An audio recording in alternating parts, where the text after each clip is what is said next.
Hello friend, welcome to our channel knowledge of pharmacy. मैं उपेंद्र वर्मा हाजिर हूँ आपके सामने फार्मास्यूटिकल केमिस्ट्री सेकंड का एक टॉपिक जो कि एंटी हाइपरटेंसिव। ये डी फार्म सेकेंड ईयर का सिलेबस है। तो एंटी हाइपरटेंसिव मतलब उच्च रक्तचाप, उच्च रक्तचाप का जो विरोध करे, रक्तचाप का जो उच्च रक्तचाप है जो बढ़ा हुआ है उसका जो विरोध करे, उसी ड्रग को हम बोलते हैं एंटी हाइपरटेंसिव ड्रग या हाई ब्लड प्रेशर ड्रग। तो द आर्टियल ब्लड प्रेशर, धमनियों का जो ब्लड प्रेशर होता है of normal healthy adult 100 to 120 mmHg। ठीक, जो सामान्य स्वस्थ व्यक्ति का जो है आर्टियल प्रेशर जो है 100 से 120 mmHg, जिसको हम सिस्टोलिक बोलते हैं। सिस्टोलिक हिंदी में परकुंचक एंड 70 to 80 यानी 70 से 80 mmHg, जिसको हम डायस्टोलिक बोलते हैं। डायस्टोलिक अनुस्थिलन हिंदी में हम इसको बोलते हैं। ये एक condition where president rise in blood pressure above 140/19। एक कंडीशन इस प्रकार के कंडीशन में दी वेयर पेरिसिस्टेंट मतलब लगातार इन राइज ब्लड प्रेशर, लगातार ब्लड प्रेशर बढ़ने की गति एबव मतलब ऊपर 140/19 यानी जो सामान्य है हमारा 120, अगर उससे बढ़कर 140 हो जाता है और जो डायस्टोलिक 70 से 18 तक है वो बढ़कर 19 पहुंच जाता है mmHg, तो क्या होता है, नॉन हैज हाइपरटेंशन। वो जो है हाइपरटेंशन में कन्वर्ट हो जाता है, यानी हाई ब्लड प्रेशर में कन्वर्ट हो जाता है, उच्च रक्तचाप में कन्वर्ट हो जाता है। इसी को हम हाइपरटेंशन बोलते हैं। ठीक, they are 2 types of hypertension. Hypertension 2 type के होते हैं। कौन कौन से होते हैं? Primary or essential hypertension. Primary मतलब प्रथम आवश्यक या फिर प्रथम जो है हाइपरटेंशन। ठीक, सेकेंडरी हाइपरटेंशन यानी सेकेंडरी हाइपरटेंशन। तो ये 2 टाइप के होते हैं। और एंटी हाइपरटेंसिव ड्रग वो होती है जो हाइपरटेंशन का जो है विरोध करे, यानी कि उसको सामान्य में लाए, उसी को हम एंटी हाइपरटेंसिव ड्रग बोलते हैं। तो इसका क्लासिफिकेशन हम देखते हैं, वर्गीकरण। तो वर्गीकरण जो है सबसे पहले हम देखेंगे, ये 8 भागों में कैटेगराइज किया गया है। तो एंजियोटेंशन कन्वर्टिंग एंजाइम इनहिबिटर या फिर ACE इनहिबिटर। तो एंजाइयो का मतलब होता है वाहिनियाँ, यानी हमारी जो वाहिनियाँ होती हैं, और टेंशन का तनाव। ठीक, उस तनाव को कन्वर्टिंग करेंगी यानी बदलेंगी एंजाइम इनहिबिटर, ACE इनहिबिटर उसे हम बोलते हैं। तो मतलब वाहिनियों को कैसे, जो उसमें टेंशन है, तनाव है, उसको कम करना। Inhibit prevent of enzyme narrow blood vessels, यानी कि ये ऐसी ड्रग होती हैं जो उसको कन्वर्ट कर देती हैं, जो इसका तनाव है उसको नैरो कर देती हैं।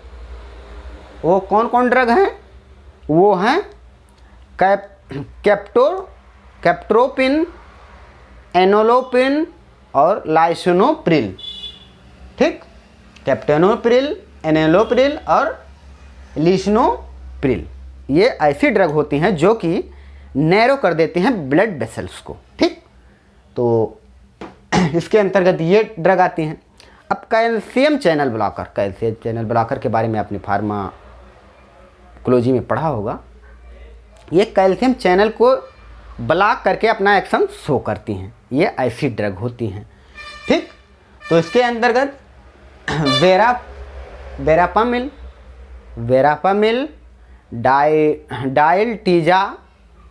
डायल्टीजिम और नेफ्डिपिन और एम्लोडोप्रिन, इसके अंतर्गत ये ड्रग आती हैं, ठीक। अब डायूरेटिक क्या कौन से होते हैं? जो हमारे यूरिन के फार्मेशन को इंक्रीज कर दें, बढ़ा दें। तो ऐसी ड्रग होती हैं जो कि डायूरेशन ये हमारा बढ़ेगा, यूरिन फार्मेशन जब बढ़ जाएगा तो ब्लड प्रेशर हमारा नॉर्मल हो जाएगा, ठीक। तो ये ऐसी ड्रग होती हैं। तो जैसे हाइड्रोक्लोरोथाइजोडोन या फ्लूसिनामाइड या स्पाइरोनोलेक्टोन्स, ये ऐसी ड्रग होती हैं जो यूरिन के फार्मेशन को बढ़ा देती हैं और अपना एक्शन शो करती हैं, हमारे हाइपरटेंशन को नॉर्मल लेवल तक लाती हैं। और ये बीटा एनर्जिक ब्लॉकर, ये बी एनर्जिक ब्लॉकर आप बोल सकते हैं, ठीक। तो बीटा एनर्जिक ब्लॉकर जो है, तो इसके अंतर्गत प्रोफेनोलोल, एटेनोलोल, मेप्टोप्रोलोल ये ड्रग आती हैं, ठीक। उस पर ब्लॉक करके अपना एक्शन शो करती हैं। अब एड एनर्जिक ब्लॉकर आपने पढ़ा होगा, क्योंकि इसी फार्मास्यूटिकल केमिस्ट्री में पहले हमने टॉपिक में बताया है। तो ये उस प्रकार से अपना एड एनर्जिक ब्लॉकर जो है अपना ऐसी ड्रग होती हैं जो अपना एक्शन उस प्रकार से शो करती हैं। तो इसके अंतर्गत जो ड्रग आती हैं वो ड्रग पायरोजोसिन या फिनोटोलामाइन आती हैं। अब सेंट्रल सिम्पैथोलैटिक्स का मतलब होता है सिम्पैथो, ये भी आपने एडेनर्जिक में पढ़ा है और एंटी एडेनर्जिक में पढ़ा है, ठीक। तो ये वो ऐसी ड्रग होती हैं जो उस तरह से अपना एक्शन शो करती हैं। इसके अंतर्गत जो है क्लोरिडीन और मेथाइल डोपा आते हैं। मेथाइल डोपा जो है आपने पढ़ा होगा, क्योंकि जो है अगर पूरा हम बताते हैं तो ये वीडियो जो है काफ़ी लंबी जाती है। और अब बाइसोडायलेटर के अंतर्गत ये हमारे बेसिस को डायलेट करके अपना एक्शन शो करती हैं, बाइसोडायलेटर का काम करती हैं, जैसे हाइड्राजीन। अब adrenergic neuron blockers, neuron को ब्लॉक करके जो है अपना एक्शन शो करती हैं, रिसोप्रिन और गोनोथिडीन, ये इस प्रकार की ड्रग होती हैं। इसको हमने और भी पढ़ा है, ठीक। अब इसी में हम ड्रग देखते हैं। तो सबसे पहली ड्रग जो है, जो कि क्या है,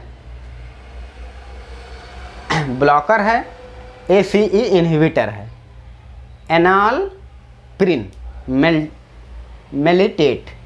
मेलिटेट जो है ये ड्रग जो है, ये enalapril is a derivative of proline and alanine. ये दोनों क्या होते हैं, प्रोलाइन और एलानाइन, ये दोनों अमीनो एसिड होते हैं जो कि एंजाइम को इनहिबिट करते हैं, यानी एंजाइम इनहिबिटर का काम करते हैं।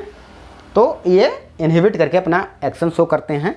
तो इसका ब्रांड नेम जो है एनवेस है, एनवेस का ब्रांड नेम है। केमिकल नेम की बात करें तो एनालप्रिन इज एन ब्रैकेट एन फिर bracket 1 ethoxy carboxyl 3 phenol profile bracket बंद एल एनाल ब्रैकेट बंद एल प्रोलाइन। ये जो है इसका जो है केमिकल नेम है। स्ट्रक्चर की बात करें तो CH2CH2CH और CH3CH3O इक्वल O, ठीक। और NHCHCCH3 और ONCOOH, ये इसका स्ट्रक्चर है, क्योंकि स्ट्रक्चर को जो है बताने में काफ़ी टाइम लग जाती है। अब बात करते हैं हम फिजिकल प्रॉपर्टी की। तो ऑफ वाइट क्रिस्टलाइन पाउडर होता है। सॉल्युबिलिटी की बात करें तो फ्रीली सॉल्युबल इन मेथनॉल में ये फ्रीली सॉल्युबल हो जाता है, और slightly soluble in acetone and insoluble in ether, ether में इनसॉल्युबल है। मेल्टिंग पॉइंट की बात करें तो 144 सेंटीग्रेड पे कंपाउंड मेल्ट हो जाता है। स्टेबिलिटी की बात करें तो स्टेबल इन रूम टेम्परेचर पर ये कंपाउंड स्टेबल रहता है। और स्टोरेज कंडीशन की बात करें तो वेल क्लोज कंटेनर में हम इसको रखते हैं। यूजेज की बात करें तो एंटी हाइपरटेंसिव ड्रग है, यानी कि हमारे जो हाइपरटेंशन जो बढ़ा हुआ है उसको ये नॉर्मल लेवल तक ब्लड प्रेशर को नॉर्मल करती हैं, ऐसी ड्रग हैं। और एनालोप्रिन की जो है टेबलेट मार्केट में अवेलेबल है। अब इसी क्रम में हम ड्रग देखेंगे नेफिडिप्राइन। नेफिडिप्राइन जो है ये कैल्शियम चैनल ब्लॉकर ड्रग है, कैल्शियम चैनल को हमारे ब्लॉक करती हैं। और nifedipine is a pyridine derivative, ये पायरिडीन का डेरिवेटिव है। ब्रांड नेम डिपिन है, डिपिन इसका ब्रांड नेम है। केमिकल नेम की बात करें तो nifedipine is a dimethyl, nifedipine is a dimethyl 1,4 dihydro 2,6 dimethyl 4 bracket 2 nitro phenol bracket बंद पायरिडीन 3,5 डाई कार्बोक्सिलेट। ठीक, ये तो इसका जो है केमिकल नेम है। और स्ट्रक्चर की बात करते हैं तो स्ट्रक्चर NO3 और COOC3 H3COOC, ठीक, CH3NHH3C। और इसके फिजिकल प्रॉपर्टी की बात करते हैं तो ये वाइट कलर का ऑर्डरलेस पाउडर होता है। ये सफ़ेद कलर का ऑर्डरलेस पाउडर होता है, ठीक, ये येलो कलर का पाउडर होता है, क्रिस्टलाइन पाउडर होता है। और फ्रीली सॉल्युबल इन इथेनॉल, ये फ्रीली सॉल्युबल इन इथेनॉल में फ्रीली सॉल्युबल है। और मेल्टिंग पॉइंट की बात करें तो 171 टू 175 डिग्री सेंटीग्रेड पे ये कंपाउंड मेल्ट हो जाता है। केमिकल प्रॉपर्टी की बात करें तो nifedipine is a reducer to amino compound, amino compound के साथ ये रिड्यूस होता है। The amino compound can be diazotized by nitrous acid coupling with N bracket में 1 naphthol ethylene diamine to the produce red colour of dye, ये red colour perform करता है die पे। स्टेबिलिटी की बात करें तो ऑन यानी ऑन एक्सपोजर, यानी कि इसको अगर हम नमी को एक्सपोजर में, सनलाइट के एक्सपोजर में, सूर्य के प्रकाश के पास ले जाएंगे तो ये है नेफिडिप्रिन जो है कन्वर्टेड हो जाती है इनटू नाइट्रो सल्फाइल डेरिवेटिव में, ठीक। स्टोरेज कंडीशन की बात करें तो लाइट रेजिस्टेंस कंटेनर में इसको स्टोर करते हैं। यूजेज की बात करें तो कोरोनरी वासोडाइलेशन का काम करती है, यानी हमारी धमनियों को डायलेशन यानी फैलाने का काम करती है। और एंटी हाइपरटेंसिव ड्रग है, और ये कैप्सूल और टेबलेट दोनों फॉर्म में मार्केट में अवेलेबल है। आप चाहें तो स्क्रीनशॉट ले सकते हैं। हम मिलते हैं नेक्स्ट वीडियो में।